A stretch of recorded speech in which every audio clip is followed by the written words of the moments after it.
My former fiancée, Candace, cheated on me with her ex and left me. Despite this betrayal, she expected me to continue being a father figure to her 3 kids. When I declined, it didn't take the news well. They read it. I'm Marcus, a regular guy who works as a mechanic and enjoys grilled cheese and horror movies. Up until recently, I was engaged to Candace, a 34-year-old with striking red hair and a captivating smile.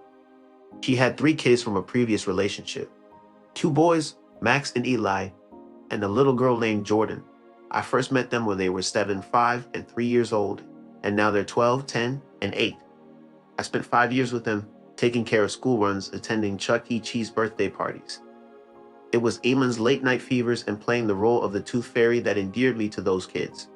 When Eli caught me and jokingly said, "You owe me $10 now for emotional trauma," it just made me love them even more.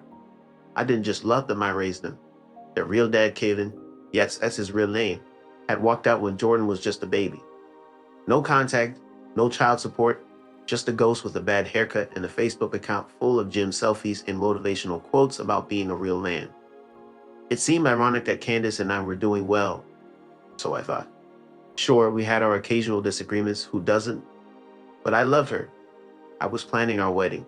The venue was booked, my mom had her dress, and I had even agreed to line dance at the reception. Then, one night she sat me down and said, "We need to talk." I tend to joke when I'm nervous, so I quipped, "Better not be pregnant because that would be really confusing for science."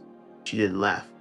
Instead, she revealed that she had been seeing someone for about 4 months, and things had progressed. She said it was Kevin. I was stunned. I thought she was kidding, but it was all too real. Me, kind of dark sitcom prank. Kevin, the dude who disappeared for half a decade and spelled their wrong in every sentence. Nope, not a joke, she said. They reconnected for the kids' sake, and things just happened, like falling down the stairs or backing into your neighbor's mailbox, except instead of an accident, it was a full-blown betrayal with bonus child support, she cried. I didn't. I sat there stunned like my whole life had just gotten sucker punched by a man in cargo shorts and Axe body spray. Then she dropped the real bomb. I hope we can still co-parent. You're their dad in every way that matters. I blinked. You need while you move in with Kevin, you want me to still be what? Bonus dad? Weekend stepdad? Emergency babysitter? She nodded like it was the most reasonable request in the world. Marcus, they love you, your family, I said. Candace, I'm not going to be the unpaid emotional support guy while you play happy family with Kevin 2.0. She looked shocked, like I was the bad guy for knots. After being abruptly pushed aside by her, I left that evening. I gathered my belongings, informed the children that I needed to step away for a bit. Avoiding eye contact with Jordan to prevent my emotions from breaking, I was a wreck for weeks. My living space resembled a depressingly cluttered bachelor pad, littered with pizza boxes, surrounded by used tissues. I indulged in marathon viewings of Grey's Anatomy, shedding more tears than I cared to confess. Go ahead and judge me if you dare. Then relentless messages started pouring in. Candace informed me of how much I was missed, that Jordan refused to eat her broccoli without me, and Max had cried the previous night, questioning why I seemed to despise him. Unexpectedly, Kevin chimed in with advice, urging me to take responsibility and be present in their lives. This coming from a man who had deserted his daughter when she was still a baby and hadn't changed a diaper since the time of President Obama. I chose to block them both. I took a break. I sought therapy. I took up jogging despite my knees sounding like a bag of microwave popcorn every time my feet hit the pavement. Progress was gradual but steady.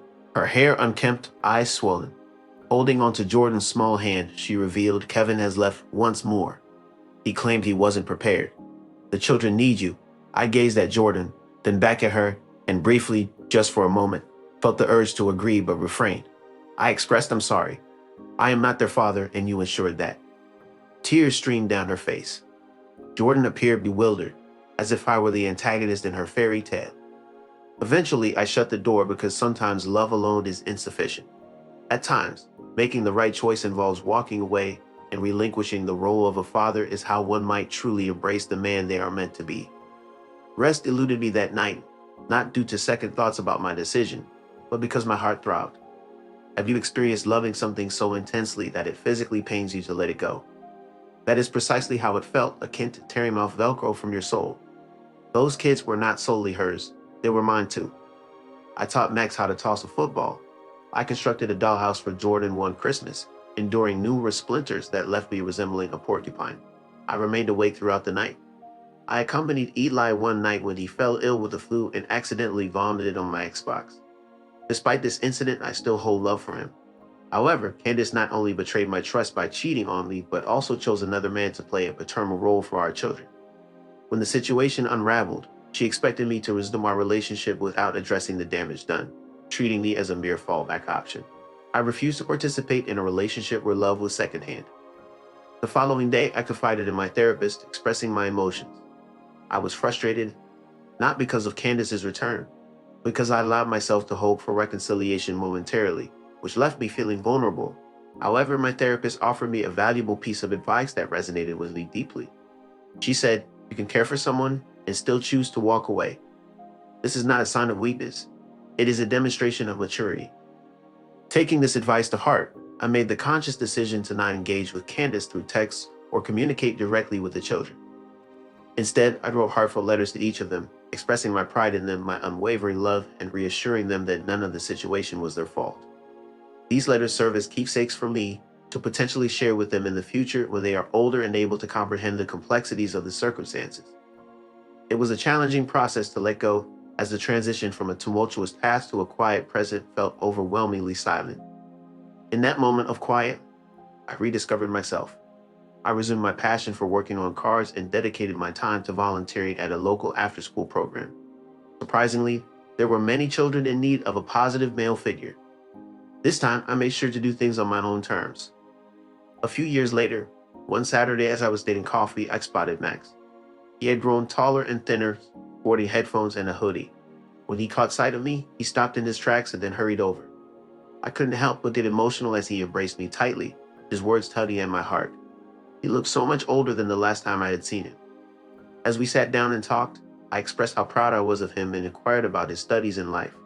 He shared that Kevin had left for good, Candace was struggling, and the kids were doing their best. Then he asked me why I hadn't returned. I met his gaze and replied, "Because I wasn't welcomed back until everything fell apart, and you deserve people who prioritize you, not just when it's convenient." He understood without argument, simply nodding in acknowledgement. "You were the only father figure I ever truly had." That evening, tears welled up once more, but this time it wasn't sorrow.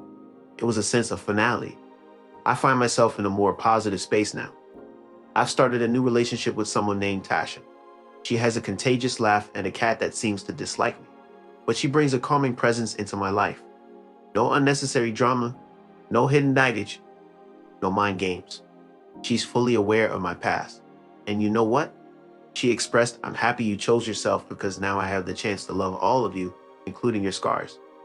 So if you're going through a tough time, perhaps feeling betrayed or stuck in the limbo between holding on and letting go, remember, it's okay to walk away, to decline, to stop sacrificing your own well-being for the sake of others.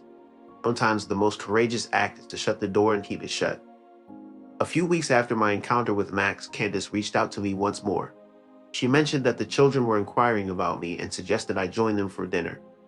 I found myself staring at the message, torn between wanting to say yes, for the kids, for the shared memories, but I didn't respond with, "I will always have feelings for them, but I won't be your second choice. I won't be the one you turn to when things get rough. Both they and I deserve more." Her silence in return was fine because love doesn't always guarantee a relationship, but self-worth does. So I walked away, and this time I moved forward without looking back.